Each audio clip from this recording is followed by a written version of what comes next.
This is The War on Cars. I'm Doug Gordon, and I am here with my co-hosts Sarah Goodyear and Aaron Napperstedt. Hey, what's up? Hey there. On this episode, pain at the pump.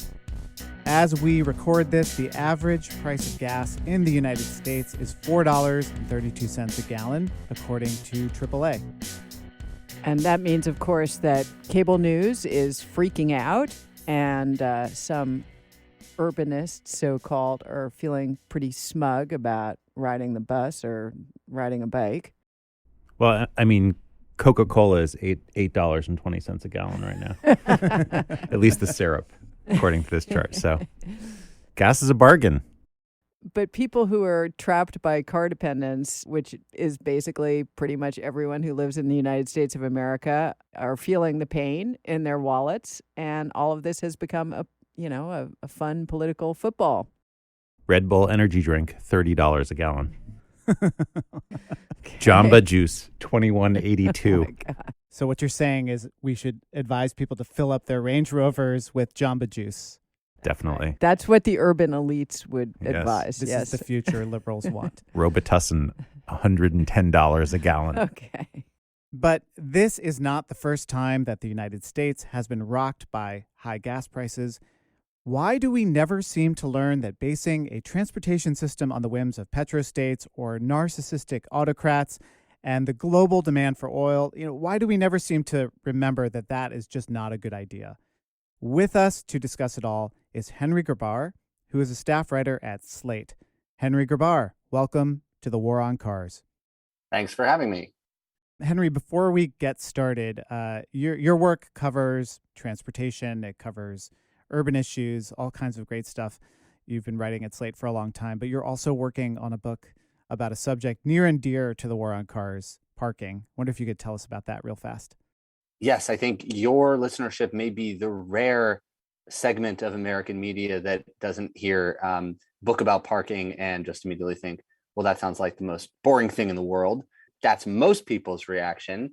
But I think we know that parking is, in fact, the secret ingredient in the recipe for American urbanism and the thing that makes American cities and suburbs look and feel and function the way they do. So my book is a kind of narrative history of how we came to allow parking to dictate the design of the places we live, and the efforts that are happening now and have been happening for a while to try and dig our way out of that and maybe take parking a notch or two down on the hierarchy of needs. I mean, anyone who's ever been to a local community meeting to discuss any transportation issue knows that it's all about parking. It's like the key to the universe is parking.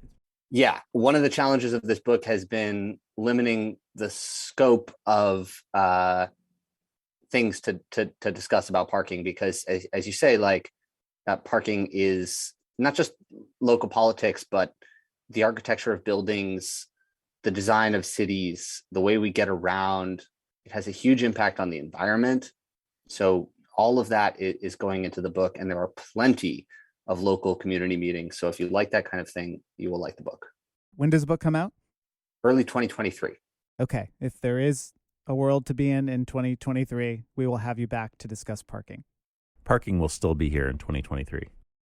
So let's step back and take a look at oil imports, the war in Ukraine, how that's affecting what's happening here in the United States. What's the response? What are we looking at here? Well, we just had a nuclear-armed, fossil fuel-funded oligarch who runs an entire country, Russia, invade another country, Ukraine, and that has driven oil prices up. And so pain at the pump was top of mind for President Joe Biden in the speech he made on February 24th. That was the day that the Russian invasion of Ukraine started. I know this is hard and that Americans are already hurting. I will do everything in my power to limit the pain the American people are feeling at the gas pump. This is critical to me. But this aggression cannot go unanswered. If it did, the consequences for America would be much worse. America stands up to bullies. We stand up for freedom. This is who we are. Okay, so then just a week later, at the State of the Union address on March 1st, action to alleviate America's pain at the pump was underway. Tonight, I can announce the United States has worked with 30 other countries to release 60 million barrels of oil from reserves around the world. America will lead that effort, releasing 30 million barrels of our own strategic petroleum reserve. And we stand ready to do more if necessary, united with our allies. These steps will help blunt gas prices here at home, but I know news about what's happening can seem alarming to all Americans. But I want you to know we're going to be okay. We're going to be okay. We are going to be okay. Soothing words from Uncle Joe. Are we really going to be okay? I don't think that if we continue being who we are, that we are going to be okay. Like, I think the point is that we need to change and grow a little bit. So that's the perfect segue, Sarah, to the piece that Henry wrote in Slate that talks about lessons that we learned or really didn't learn since the last time America had to deal with high gas prices. We will get to Henry's piece and more of a discussion about this after the break.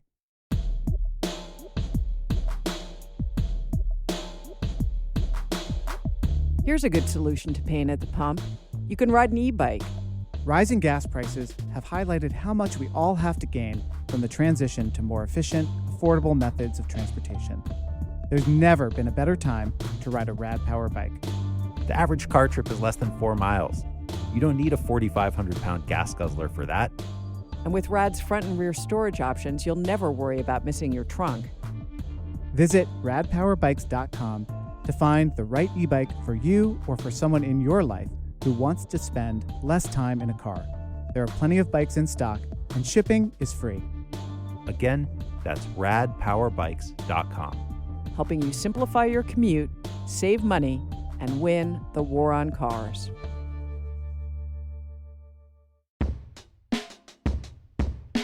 Guys, I got to tell you, I have a Cleverhood problem at my house. Sarah, this is an ad. You're not supposed to talk about problems with a product. The problem is that every time it rains, my wife steals my Cleverhood. I had a Cleverhood problem this weekend too. And what is your problem? It was freezing rain on Saturday. I went to take my dog out. He would not step foot outside of the house because he didn't have a Cleverhood like I did. All right, well, I guess I will share my problem. So everyone in my household has a Cleverhood, but my daughter's rain cape is the same bright yellow as my anorak, and she doesn't like to be too matchy-matchy with her father because she is 12 going on 16. So I don't know, that's a good problem to have that we have too many. So the problem basically is everybody needs a Cleverhood.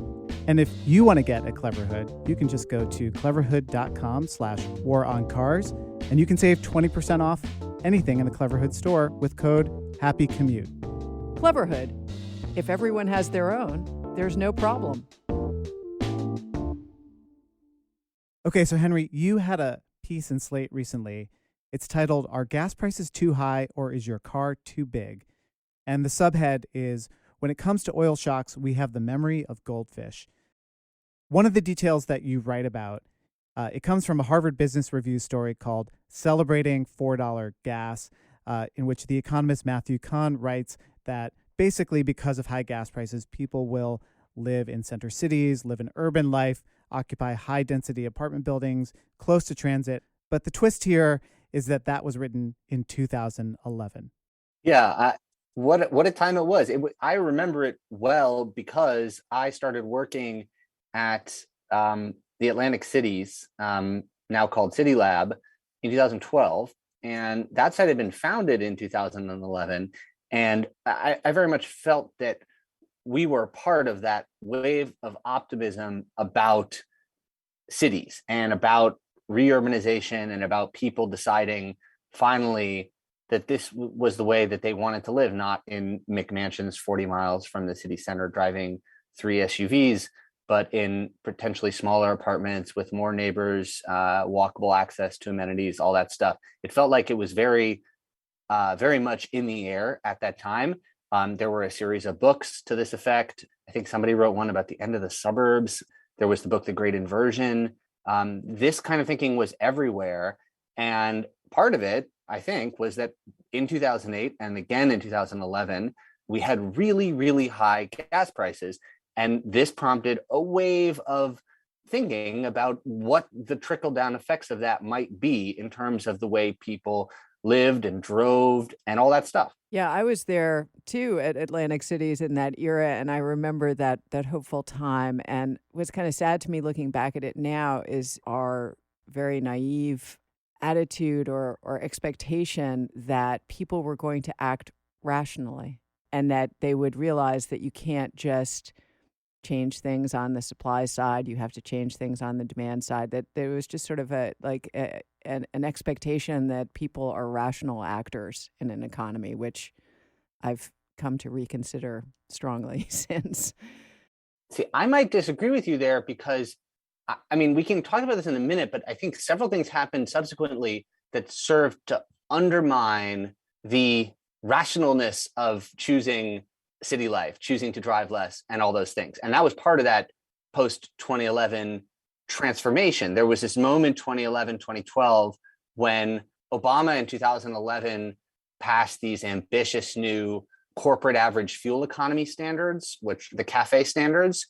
And that meant that car makers had to basically quickly improve the average miles per gallon that their new models were getting. And buyers also we were just coming out of the Great Recession. The economy was really bad.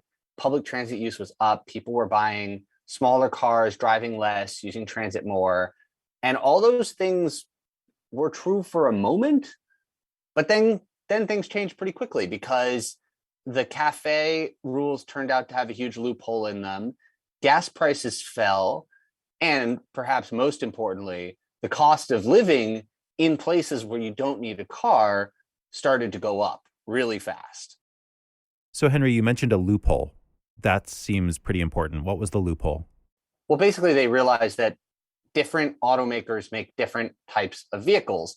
And to hold every automaker to the same standard wouldn't be fair to those automakers who were more reliant on heavier vehicles that consumed more fuel.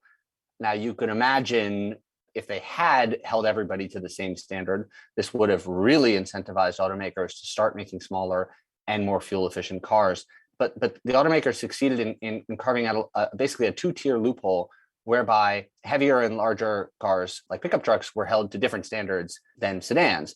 And that made it a lot easier for automakers to keep producing bigger cars. And then as gas prices fell and Americans' preference for SUVs and pickup trucks surged, Americans and automakers were totally in sync and ready to start shifting into full-on manufacturing of much larger cars that consumed more gas and polluted more.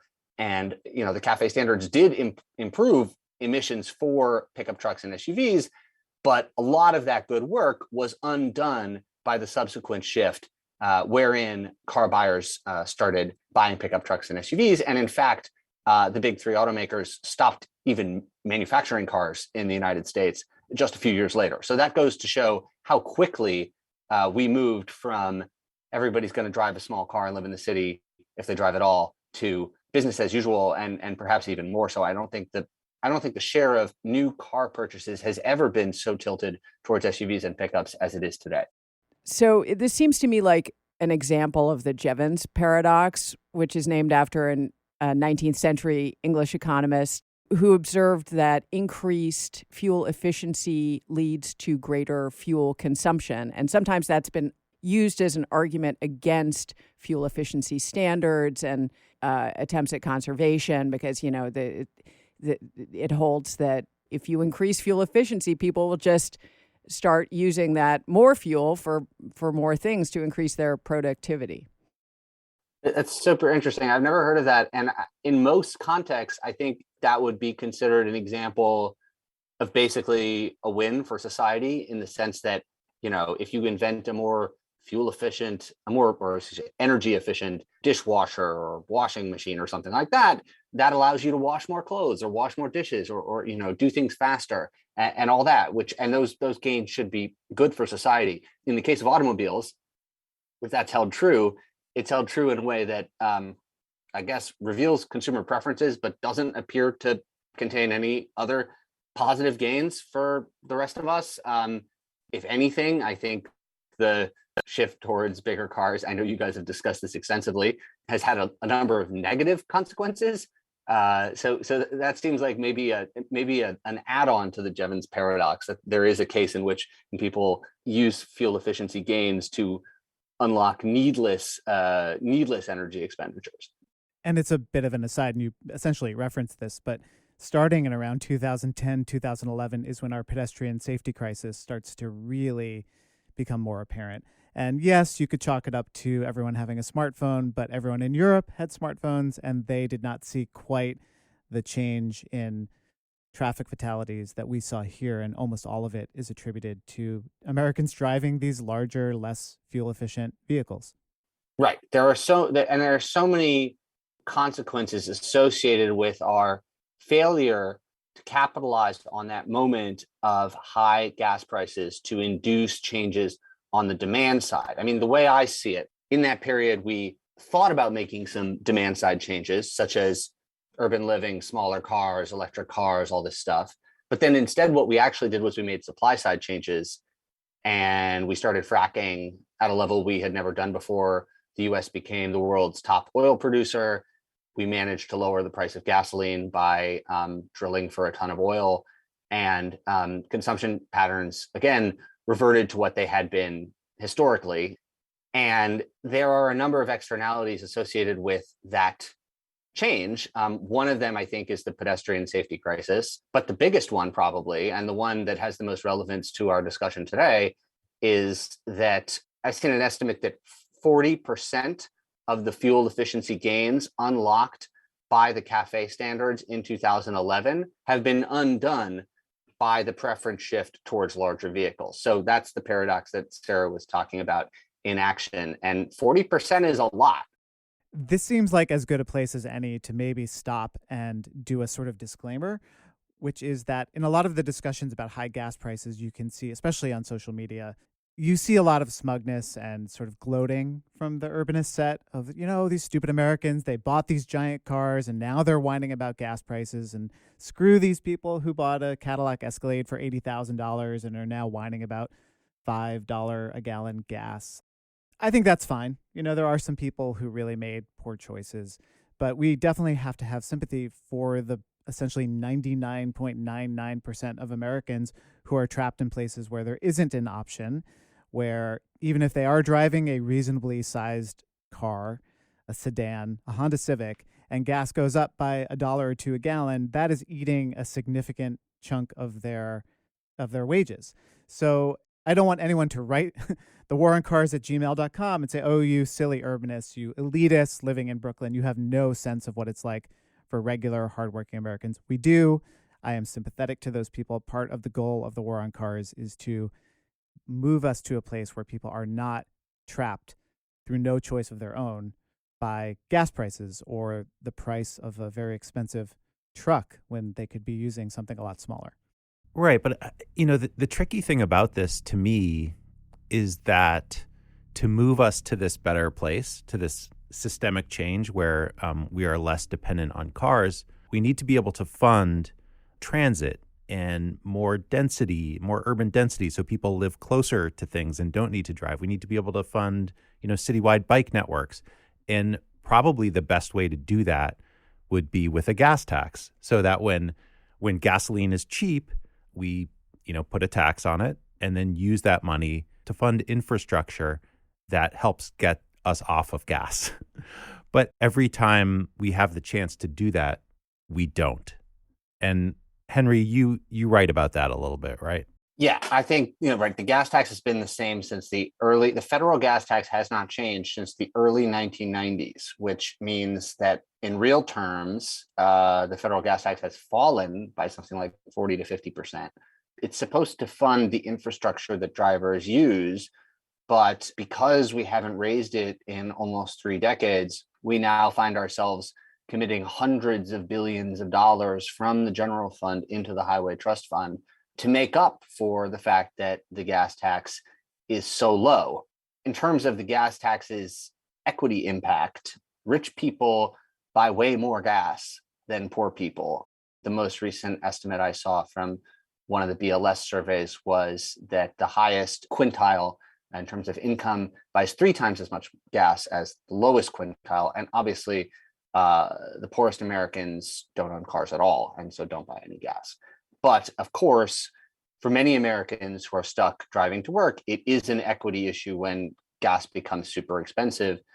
With respect to the current political discussion around whether to have a gas tax holiday at the federal or the state level, it's pretty clear to me that there would be more precise ways to help working people who are being hurt by high gas prices than to repeal this 20 cent a gallon federal tax. But I guess, maybe a question for you guys is, what is our concern about the current moment of high gas prices? Is it the equity effect in terms of the consequences for people who are car dependent and low income and rely on their car to go to work? Or is it the political consequences in that high gas prices might result in a total wipeout for politicians who eventually support the transition away from fossil fuels and in favor of politicians who want to drill in the Arctic National Wildlife Refuge, et cetera? I mean, I would say both of the above. I mean, yes, there's an equity impact on people, especially with, drive till you qualify housing and, people having moved farther and farther away from their work. And now with return to office being prioritized. And of course, essential workers always have had to be going in during the pandemic. So there's real equity issues because people don't have alternatives, because we haven't built the systems that would give them alternatives to driving in the past. And so, yeah, the immediate equity effects are really significant. But not only is there bad political fallout for politicians who are willing to say we need to make those systemic changes, but also we're in danger, I think, of creating policies that have long-term effects now that would bake in driving further into American infrastructure, and that's a real concern as well. So, I mean, I think, short-term and long-term, both are significant concerns for me anyway. I don't know what you guys think. I think for me, I'm probably more concerned with the latter, the political part of it, because high gas prices always affect the party in power, and the president doesn't actually have that much to do, that much control over the price of gas at your local pump. And so, we have a propaganda network pumping American eyeballs full of bad news about our socialist president, Joe Biden, and they are going to use this, they have used this as a political game to score points against the Democratic agenda, even though there isn't a whole lot the Democrats can do. We're seeing this on Fox News, where one week conservative commentators are saying Joe Biden is too weak on Russia, he's got to do something. And then the next week, after he says we're going to stop buying Russian oil, it's, Biden wants you to pay more at the pump. And, the political attack is it's so easy. It's so obvious. You can see it ramping up on Fox News every night. This was a panel of the worst people in the world. 2 of the clips you'll hear here, one is this guy, Greg Gutfeld, and the other one is Jesse Waters. This is why they don't care about it, because they want us to pay more. They want us to feel pain at the pump. So we reduce our oil usage or gas usage, and then we go to cars with windmills in their back seats. Oil is like food. You need it to live. You can't survive. America cannot survive without oil, inexpensive oil. So they need to get their act together. And I'm sick of him telling people to drive electric. He doesn't drive electric. He drives these muscle cars that get terrible miles to the gallon. Psaki doesn't drive an EV. But despite all the hot air on Fox News, the reality is that the vast majority of Americans support stopping Russian oil imports, even if it causes them pain at the pump. A recent Quinnipiac poll showed that 70% of Americans, including 66% of Republicans, are in favor of stopping Russian oil imports, regardless of the effect it has on gas prices here in the United States. Yeah, I mean, I think the interesting thing is that before the invasion, gas prices were going up, and it was hurting Biden pretty badly. But once he was able to frame it as this is the right thing to do, this is who we are, his popularity rating went up by a little bit. So, it probably speaks to the Democrats' need to frame issues better and not just respond to stuff all the time. So, yeah, I think, Henry, to answer your question, I'm a little worried about where this goes as we head towards fascism and autocracy, that this could be exploited as a political issue to get more Republicans who want to undo, voting rights. Well, yeah, I mean, that's sort of what I'm getting at, because I think, we've seen the fallout from this has been, people are, for example, complaining about oil companies not investing in taking more oil out of the ground. And it's like, isn't that what we've been trying to do for the last 10 years is like get these oil companies to stop doing that? And now all of a sudden we want to suddenly reverse that to flood the market with more gasoline and bring costs down. So there are some societal benefits to reminding everybody that our dependence on fossil fuels does not leave us in a comfortable place. And yes, it's been 10 years since the last time this happened, but I would like to think it's not too late for us to start making some of the changes that would allow us to be less dependent on this stuff. And that's only going to happen when gas prices are high, because when gas prices are low, people just buy their F-150 and don't worry about it. You're in France right now, a place where higher gas prices led to really widespread social unrest. And I feel like the idea of higher gas prices is something that precisely the sort of right-wing populist, proto-fascist movements around the world have seized on as one of their rallying cries, indeed, to the point where here in the U.S., they're driving around in circles to burn as much gas as they can while they protest high gas prices or vaccine mandates, or I don't think they know what they're protesting anymore. Infernal combination of the two. So, and you're specifically referring to the freedom truckers. We should be clear. Yes, thank you, the freedom truckers. I'd forgotten exactly what they were called, but and in France it was the Gilets jaunes, and it seems like there's a quite the way that high gas prices can feed right-wing populism is something to really watch out for. Yes, that is certainly true. Obviously, France was brought to its knees in 2018 by the Yellow Vest protesters who were upset about an environmentally minded tax on gas. That said, gas costs a lot more in France than it does in the US right off the bat.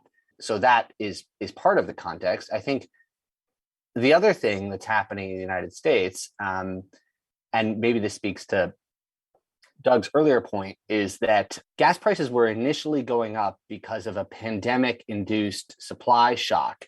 It was not that long ago that oil futures were negative and that oil producers had to pay people to take the stuff off their hands. So you can see why they are reluctant to just head right out there, given this turnaround, and make investments in wells or rigs or oil fields that might not pay off for the next 10 years. And I think that's, like I was saying, kind of a good thing.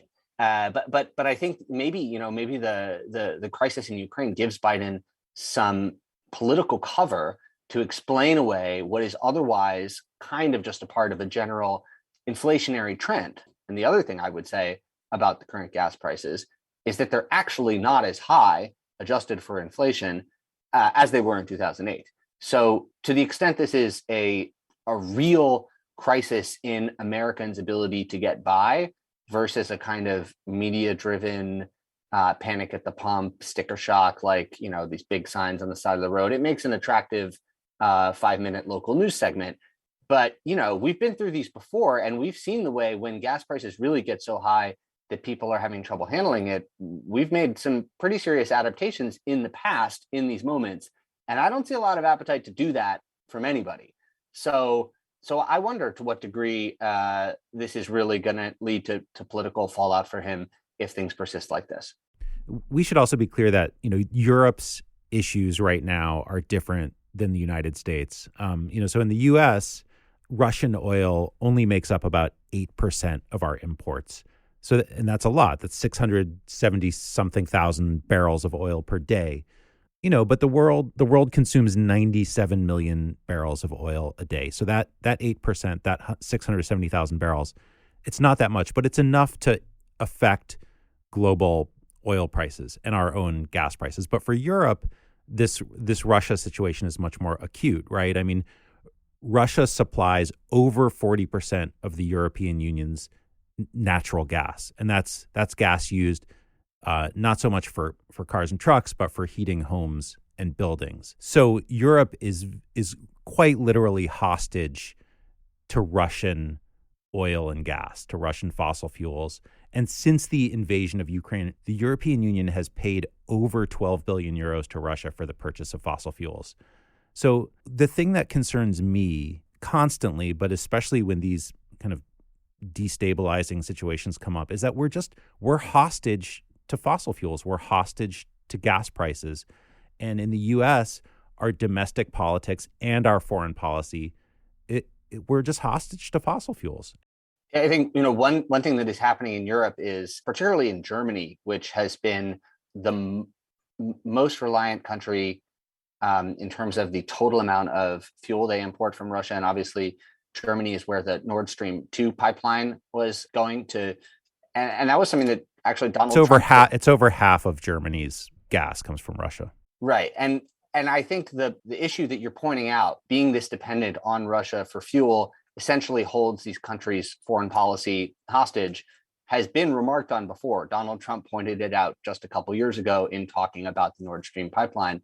But what's interesting about this moment is, while European countries sort of are in a really tight bind with respect to how they're going to heat homes and fuel cars and run factories if they do decide that they need to cut off supplies from Russia, this crisis has prompted a rethinking in a lot of these countries about the need to get renewable energy to a place where they do not need to be dependent on Russia for this fuel. And maybe that's sort of ugly in the short term, and it means coal-fired power plants burning coal. But in the long term, it means France recommitting to nuclear energy. It means heat pumps for buildings, and it's one of these moments where I think high gas prices are a crisis, but it should be a moment that people should try and take advantage of in terms of pushing towards these more sustainable policies. And that is happening in Europe, and I haven't seen that much evidence of it happening in the United States. But isn't that because the American gerontocracy is old enough to still be suffering from PTSD from the Carter presidency? I think so. And even in 2004, John Kerry talked about some of this stuff when, we had a similar situation, except it was us doing the invasion. It was the U.S. doing the invasion of Iraq. We destabilized global oil markets. Gas went up to a whopping like $2.85 a gallon in 2004. Everybody freaked out about that. John Kerry talked about let's do alternatives. Let's do more sustainable energy. And he lost the presidency. Yeah, I mean, there is a remarkable political thing happening in America where to even consider any adaptation that would reduce the use of gas is considered some sort of grossly insensitive elitist play. Like I saw a clip of Pete Buttigieg talking on Fox News about, almost as an aside, about how having an electric vehicle makes you less dependent on the price of gas. And all these conservative, I think Tucker Carlson, somebody like that, they were all over this as if he had committed some enormous faux pas, despite the fact that what we're dealing with is a situation where in any rational society, the response would be, can we find a way to use less gas, right? Like, that's why gas costs so much, because we're coming out of the pandemic, supply chains haven't recovered, but we're driving almost exactly as much as we were before. And if you look back, and I'm not saying that the 1973 OPEC crisis is a policy document that we should put into play. As you mentioned, Sarah, this is left a lasting mark on the American psyche. But I wrote about it recently because I was interested in the adaptations that Richard Nixon put in place to deal with it. And it's remarkable the amount of collective sacrifice that everybody engaged in to get through it. We had year-round daylight savings time. We had a 55-mile-an-hour speed limit. NASCAR shortened its races by 10%. We turned Wow. off Christmas lights. That's my favorite detail from your story. Christmas lights. Can you imagine? You can't imagine a Republican president doing it today, but certainly if a Democratic president said, hey, please turn off your Christmas lights, that is the war on Christmas right there. And here is Richard Nixon, that noted communist, Richard Nixon, telling people to turn off their Christmas lights. You can't imagine it today. Maybe they said, they said only Richard Nixon could have opened U.S. policy towards China, right? Like only Richard Nixon could have told America to turn off its Christmas lights. And maybe we need to wait for President Ron DeSantis to turn off the Christmas lights. So, Henry, that's probably a good lead in to a question that I have then. What are the good short-term solutions that would have an immediate impact on people's wallets and be beneficial and achievable right now? That's such a difficult question. The big one that's being discussed right now is a gas tax holiday, which we've seen proposed by congressional Democrats who are surely scared for their skins in the upcoming midterm election, and also a handful of Democratic governors who are also up for re-election and also think that they're probably going to lose because of high gas prices. I think that's not a good idea, and I think there's a few reasons why it's not a good idea. But maybe the most important one is that it might not actually achieve its aims. I think there's some concern that if we were to knock 20 or 30 cents off the price of gas, that people would consume more gas. And that if that was not sending prices right back up. And if that was not the result, then that cash saved on gas might be put into other inflationary sectors, and the general inflation situation would just get worse. So I would say right off the bat that I do not think the Democrats' preferred option here is a good one. I'm not a oil economist, but some of the things that I've seen suggested are putting more pressure on OPEC to release more oil, negotiating with Iran and Venezuela to get more oil from them, finding ways to convince frackers to reinvest and start pumping more oil out of the Great Plains, despite the fact that they lost their shirts 2 or 3 years ago at the beginning of the pandemic. But again, all of these things are about producing more oil to produce more gasoline. So that's one category of change that in the long run isn't really going to help us get where we need to go. And in terms of the other stuff, I'm really not sure. I'm curious about what you guys think. This is in the short term, it's pretty hard to adapt the way the society is constructed, which is to say, like, lots of people living really far from the places they need to go every day and reliant on 1 or 2 or 3 vehicles per household to accomplish basic tasks. Look, like there is this short-term problem that's constant, that we're dependent on cars, we're dependent on gas, and we need to change that. And there's no real quick fix for changing that. And we need to be honest about that. We need to have a conversation about that. And I actually think there is a way to do it that would be appealing to people. That, people like being treated like an adult. People like being leveled with. And, it is the folks talking about the Green New Deal who are coming the closest to doing that. That we need to start making these long-term changes that will get us off of gasoline, that we're essentially a nation whose domestic politics and foreign policy is held hostage to its SUVs. One moment for optimism here, perhaps, is this poll you were talking about, Sarah, that shows that people are generally willing to pay a little more for gas if it means that we're supporting the war effort in Ukraine. I wonder if one of the reasons that that's happening is because of the type of driving that Americans are doing now. We know that vehicle miles traveled have basically rebounded to the same point they were before the pandemic, despite the fact that many offices still have some sort of flexible remote work arrangements, and lots of people are not going to the office 5 days a week. So I wonder if the driving that's happening now is somewhat more discretionary than the driving that was happening before the pandemic.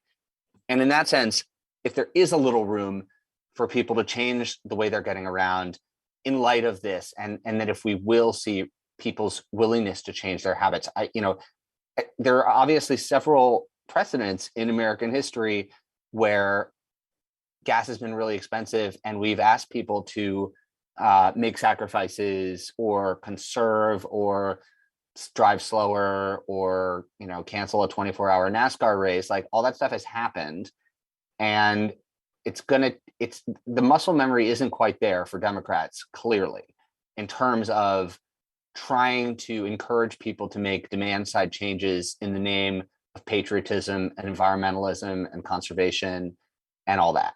But does that mean we couldn't find a way to come up with some sort of politics along those lines?